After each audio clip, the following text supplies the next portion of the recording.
everybody. Of course, like she said, I'm Dakota, and I'm the creator of the Old History Project.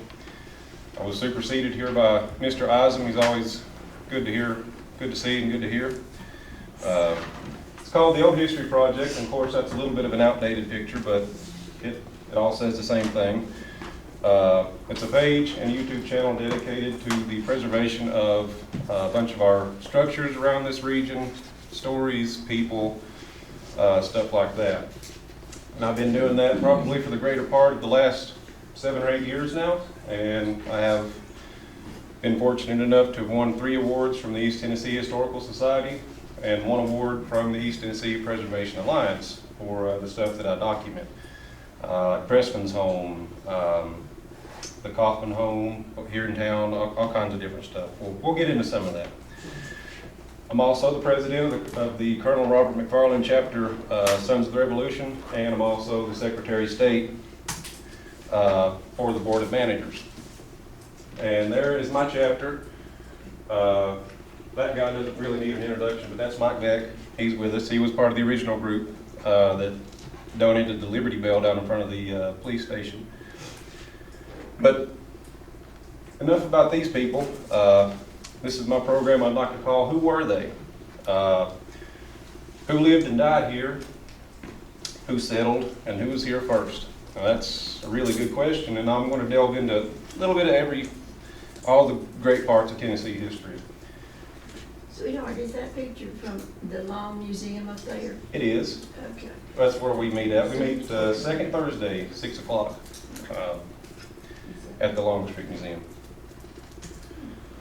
So from pretty much a time immemorable, and this here is the archaeological map of the state of Tennessee that I've cropped out to be Hamblen County. The native people have called this area home. You can find this map on the TIBA website. And there are several theories as to where they came from. Be it they came up through Mexico, that's a theory, or they crossed the ocean, that's another theory, but the most widely accepted is that they crossed the land bridge a very long time ago in Alaska. Some people even theorize that they're part of the lost tribe of Israel if you follow a biblical point of view. But we really aren't certain exactly for sure because nobody's alive then to tell us where they are. But the native people have been here for much longer than Egypt has been a dynasty. We do know that for a fact. Be it the Paleo era, the Mississippians who built massive mounds, or the Yuchi who got assimilated into the Algonquian-speaking Cherokee who were driven south by war. Hamblen County is home to 7 or 8 different burial sites and caves. This one I have been fortunate enough to have visited.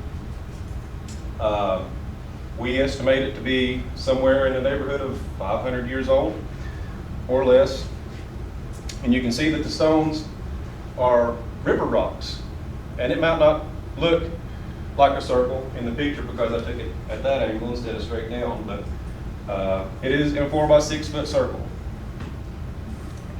And they have been identified by a doctor of Native American Studies as authentic. Now, really, this wouldn't be the Mississippians because they built mounds, and the Woodland people also, they were starting to build mounds, but can't quite say where this is because we don't want anybody to go and ruin this, but further, and this will make sense a little bit later on, but off of Highway 160, we also know that there was a Native American town, not a village, a town that existed down there just off of 160 a ways, and it was actually bought by a guy named Colonel Alexander Outlaw. He was probably one of the most famous statesmen and frontiersmen in this area. So I'll move on a little bit from the natives because the archaic period of Tennessee effectively ended when a man named Bernard de Soto came through this area in 1540. Now, how many people know what they were doing here in 1540? Okay, not many. maybe a few of you. Well, the King of Spain was very hard up to find what was called the 7 cities of gold, the legendary cities of gold. This would be the first European contact, the first contact by Europeans to the Native Americans. This would be where they would learn how to make metal bracelets, clothing, I guess armor, swords, whatever, because the Europeans traded that with them. And we know this because there have been Spanish-related artifacts found all up and down the Great War Trace. So Hernando de Soto pretty much started his journey in what is now South Carolina. And he followed the French Broad River all the way up through the Blue Ridge Mountains, where he crossed and then followed it back down through all of East Tennessee, where he encountered a people known as the Chiahans. Dr. David Hackett will tell you that they were the Yuchi people, and they lived on an island that is now submerged by Douglas Lake called Zimmerman's Island. That's right there where that is. And there are a bunch of other towns that he surveyed too. Now, the natives there were actually really peaceful, and his diary still exists, and it has been transcribed, and it says that the Spanish were met with food and games and extreme kindness from the natives. Played in the river, all kinds of stuff. But that came to an end when the Spanish demanded women and porters, so that way they could continue their route south. The Native Americans take their women very seriously, and that made them really mad. So when the Spanish were asleep the very next night, the natives up and left that town and went a little further upriver to a town that's not recorded on this map, to an island fortress that was so impenetrable that even the mighty Spanish could not get through to it. So they gave up and they kept on going south, followed the Tennessee River.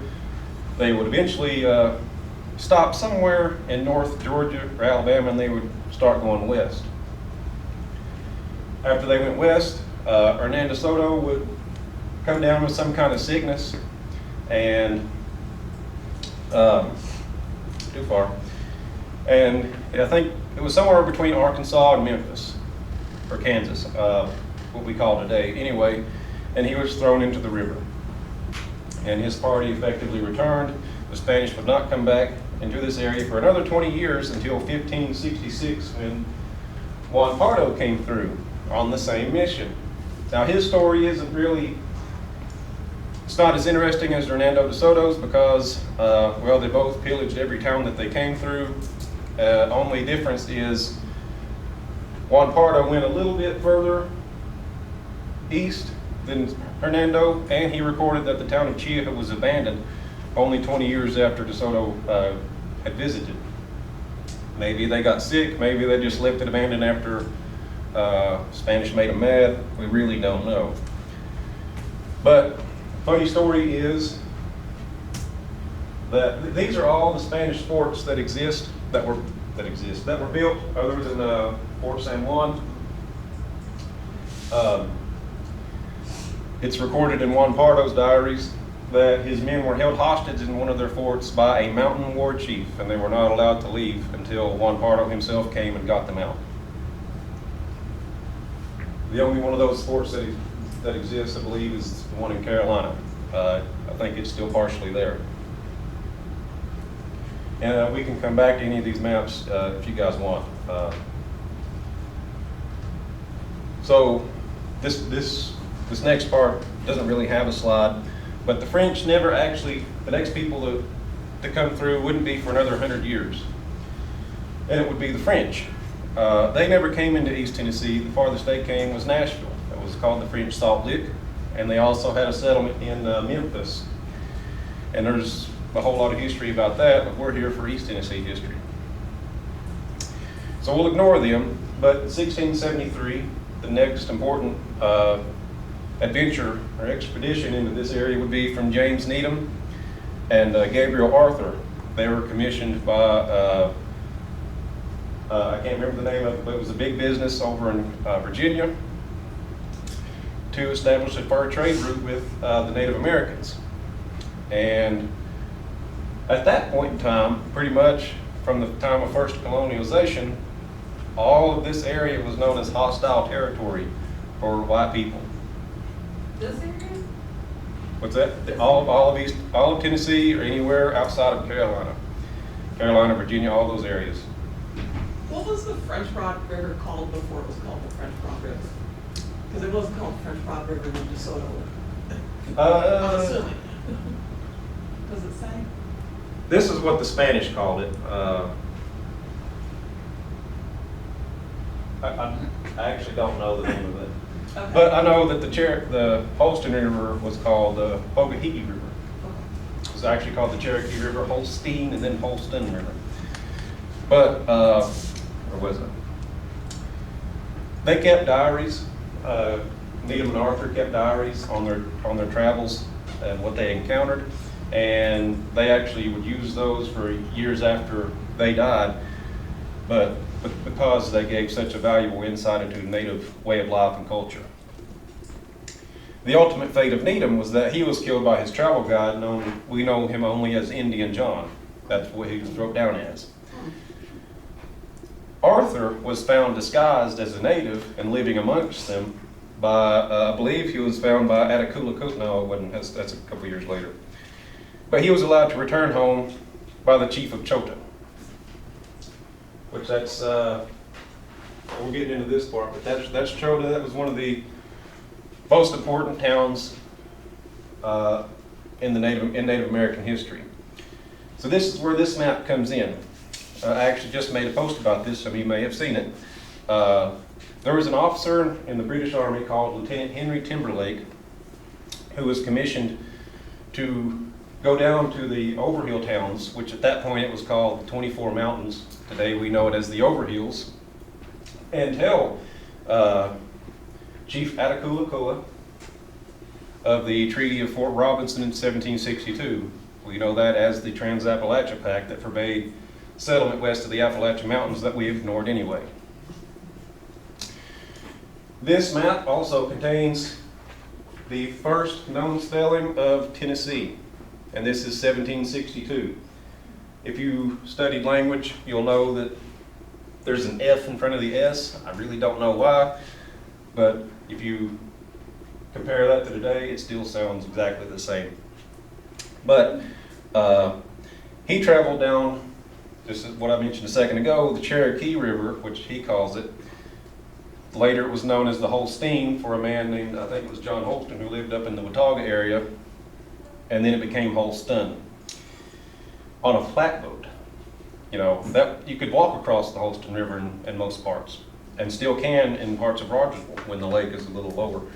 And he stopped at a cave in Three Springs known as the Delat Cave, and we'll talk more about this cave in a little bit. But it's noted in his diary that he spent a sleepless night in that cave and lost his rifle in the river. And I've been told by many sources that Jim Claiborne, who was a teenager at that point, was in that cave and scared the dickens out of him.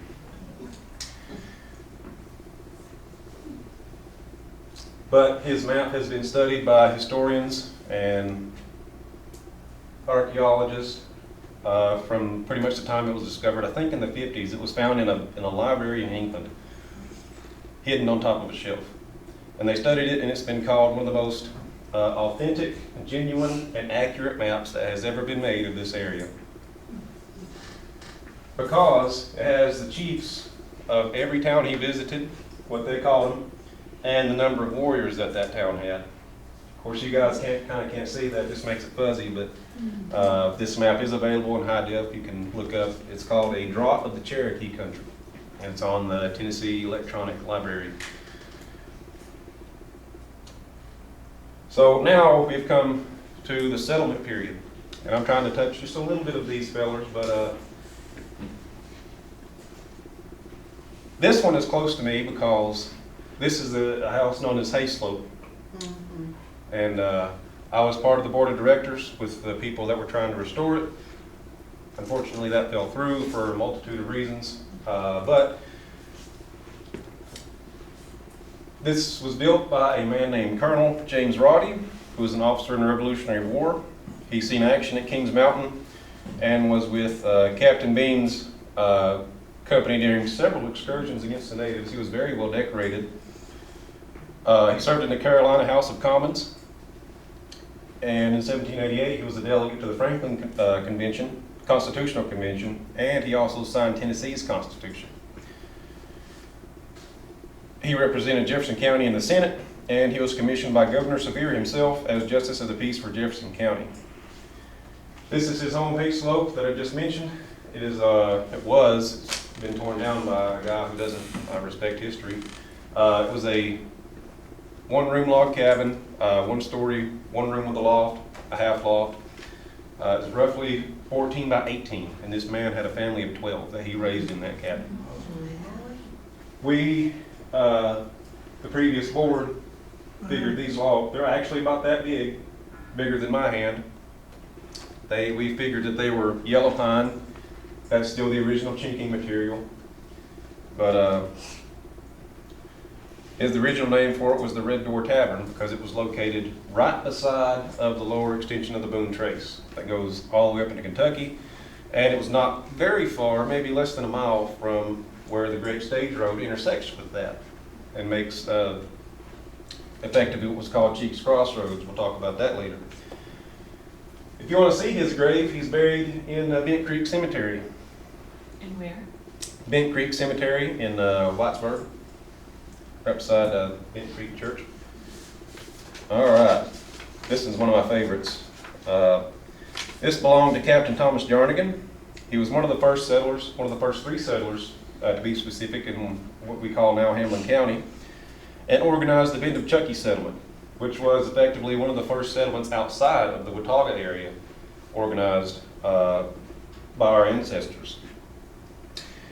He didn't really see much service, but he was captain of a local militia that was asked to stay behind when everyone else left for Kings Mountain. And this is important because they wanted him to stay behind in case of a native attack, and they didn't want to leave their women and children unprotected. That actually did happen, and it was called the Battle of Boyd's Creek.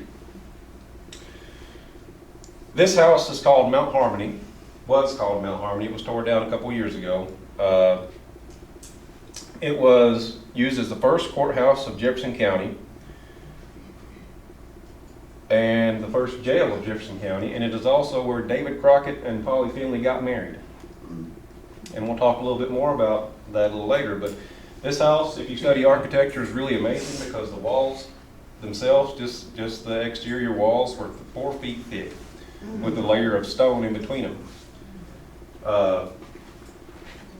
Right there was the entrance to the jail. That's also where it's rumored that the Franklin Convention held meetings in there, and that's where, when there was a flare-up of maybe a native raid or something, that's where the locals would come and hide, because the walls of that were 4 foot thick limestone walls, and the door itself was a 2 foot thick pine door. You wasn't getting through it, and the guy had to tear it down for reasons not really worth mentioning. If you're local to here, you might know why it was torn down, but it sat out there on River Road. He is buried literally just above his house, right below that one, overlooking his property. And I've been out there metal detecting and exploring, and it's really a nice place out there. And that plaque was donated by the Samuel Doak chapter. We donated a few, the McFarland chapter, but we didn't do that one. Anybody ever heard of a man named Pharaoh? In the Bible, yeah. Well, this belonged to a guy named Sergeant Pharaoh Cobb, another important man in local history. In 1776, he served under Captain Womack in the North Carolina militia against a band of natives. The very next year, he served in Captain Thomas Pierce's Mounted Rangers. And in 1780 and 81, he served under Colonel Isaac Shelby, both at the Battle of Musgrove's Mill and at Kings Mountain. Now, he originally settled close to Rocky Mount up in Sullivan County, which that's the first capital of the Southwest Territory. But he then moved to the Three Springs area. That's pretty much a stop sign now, but at one point in time it was a very important stop in Hamblen County, and we'll talk about that here just in a minute. He had a massive house that really doesn't give a perspective to it, but President Andrew Jackson visited this house himself very frequently, and we have that in one of his memoirs, that he had his own room in that house. And that house also had the first horse racetrack in this area. Later on, before the lake took everything, he had his own mill that would later on serve what's called the Three Springs Hotel. It was called Three Springs because there are literally 3 mineral springs that feed that area. At that point in history, people believed, and I kind of believe it too, that mineral springs healed you of several different ailments. Today, you can actually still visit the hotel foundations when the lake is at winter pool. You can go all the way out there and you can see the steps going up to the top where it's at. This is where the Delat Cave comes into play. The guy I mentioned a little earlier, the patrons of the Three Springs Hotel would actually take tours into the Delat Cave. And there's a picture that I forgot to put in the slide of people standing in that cave. The cave is partially visible maybe 1 or 2 times every couple of years if the lake gets low enough. But there's also a report I found around 1910 that they found a new species of cave spider down in there. Now when the lake's flooded, that lower level is kind of cut off, but I kind of believe that spider is probably as big as a house now. And I don't want to go find out. Where is this located at? Three Springs. If you take 113, you can get on Three Springs Road. I think it's called Three Springs Road. It'll take you right out there to it. Is it in Hamblen County or? It's in Hamblen County, right there on the Hamblen-Hawkins County line. Oh. Just look up Three Springs Road and it's just a stop sign. But it used to be, before the lake, there was a bridge that crossed there and went over to Hawkins County. A long time ago, they actually picked that bridge up and moved it down the river to Melinda Ferry when they flooded the lake, and then they rebuilt Melinda Ferry. But it's the more you know. Pharaoh Cobb was actually buried on his property, but as is the story with several other things here, the lake took it, destroyed the house, and he had to be moved. He is now buried on the Davy Crockett Boy Scout Camp property, somewhere close to the back, close to the river. All right, one of my favorites here, Colonel Robert McFarland. We studied a lot on him. He was one of the first 3 settlers. It was Captain Thomas Jarnigan, Robert McFarland, and Alexander Outlaw. He also helped organize the Bentuchucky settlement. He first enlisted as a private with the Virginian militia. In 1781, he was at Cowpens with Captain Morgan and his men. And at Kings Mountain, his dad rode into battle with him. Many people can say their dad went to battle with him. He was the first sheriff of Jefferson County, and he and his son John were the first elders of the original St. Paul Church. And he built a plantation called Springvale, about 5 miles from Morristown. It's kind of set pretty close to the intersection of Dover and Fish Hatchery right there. And he is buried on the original family property. And this is really cool. I was just talking to Bill about that. This is a project that the McFarland chapter has undertaken to clean it up. It's been in pretty rough shape for the last 20 years. We have found about 20 or 25 field stones in that cemetery. We know that Colonel McFarland did have enslaved peoples, and the more we weed eat, the more field stones we find. Field stone doesn't necessarily mean that is the burial of an enslaved person, but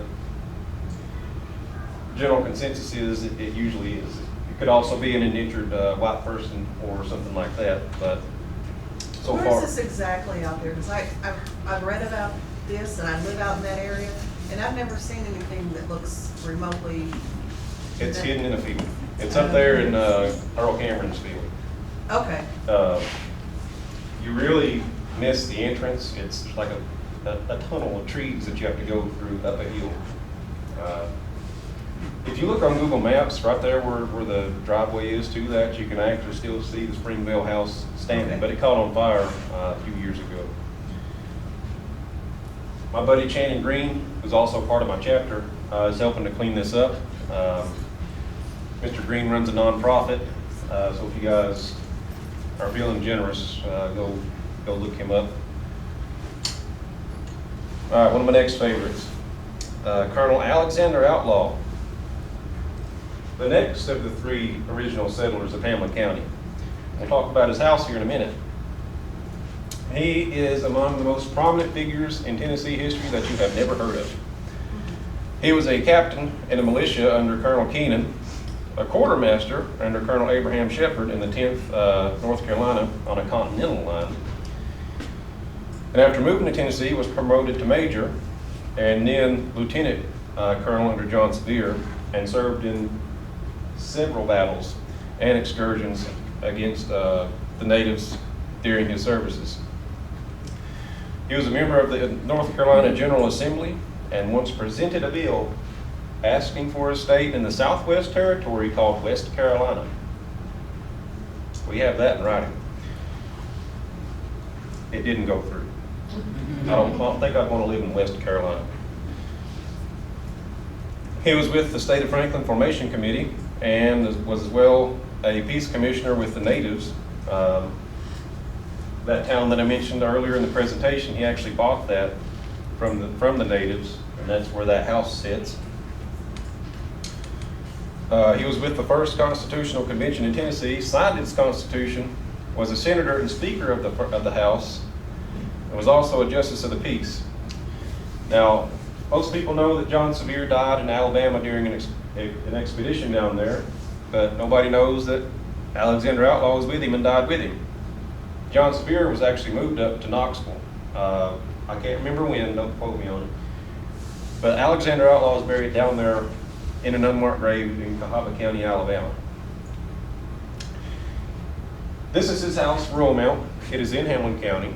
It's on private property, and it is currently being restored, but it has been abandoned priorly since roughly the 80s, when the last people lived there. It is one of 13 limestone houses built before the year 1800. That's significant for many, many reasons, one of them being that it's really hard to quarry stone and build a stone house when you're having arrows shot at you. It's very, very large. It has very tall ceilings, and anybody that knows history knows that the taller your ceiling was in that era, the more wealth you had. Outlaw had over 25,000 acres of land in Tennessee by itself. I went through and counted up all of his deeds, his deeded acreage, and it's 25,000 acres, approximately. Of that 13, it is one of 3 that is considered endangered. So there's that one. There's the Ripley Stone House in Greene County, which is significantly smaller, and then there's also the Graham Kibbe House in Tazewell, also significantly smaller. This is the largest one of just about any of the stone houses, really. And that one was actually, that picture over here was sent to me by a member of the the last family that stayed there. I think that was in the 50s. It had a nice sheen, white sheen over the limestone that's washed off. It's got hand-carved walnut shingles on top of it. You don't see those. You can see the detail in the cornices. There's one of the fireplaces. Loved that house. It was on my bucket list of stuff to go film. And it is on my YouTube channel if anybody wants to go see it. So was it equipped with inside facilities? It had inside facilities, or? They, in 18, let me go back here. That right there is the kitchen. Over here, it's a brick annex, post Annabelle, before the Civil War. we know that, I actually left out a little bit about this. The annex was built in 1810.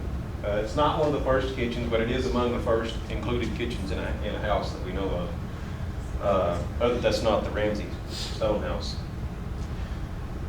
This house had a sister house that was identical in every way, built in 1785 for a guy named Colonel Joseph Anderson. That was Alexander Outlaw's son-in-law, and it sat where Inca is. This one was built roughly 1791 for his son-in-law, Colonel Joseph Hamilton Sr., and his other daughter. And after Outlaw moved out of the state, that became Colonel Hamilton's house. Colonel Hamilton was the one that signed David Crockett and Piley Finley's marriage certificate in Captain Jarnigan's house. Whoever lived there did put a bathroom in the back of the house. It has a coal fire furnace in the basement. You don't see those anymore.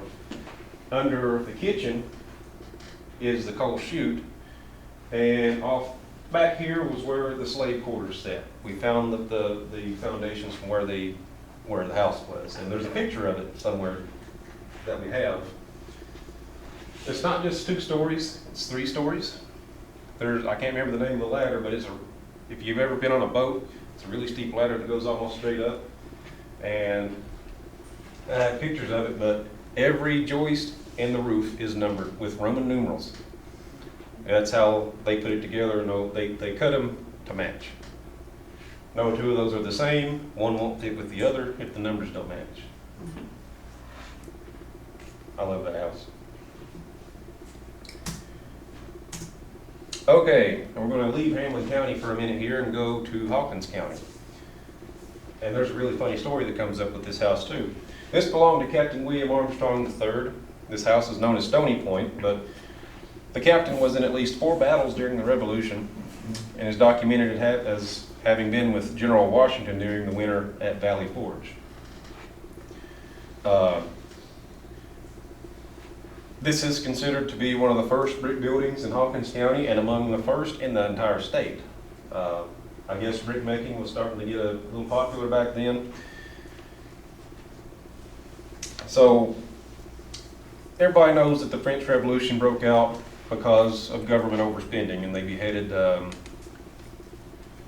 can't think of her name. They beheaded the queen over there because she was living a lavish lifestyle. Marie Antoinette, I heard somebody say. Thank you. Drawing a blank here. So, the monarchy was abolished, right? And this ties in with the house, I promise. A guy by the name of Louis Philip, who was the Duke of Orleans, which similarly that would be equivalent to the Prince of Wales, would be the next in line to assume the throne. He had to flee for his life because he had a giant target on his back, so he came over here. And he actually met with President, not General Washington, and asked if he could tour the Western country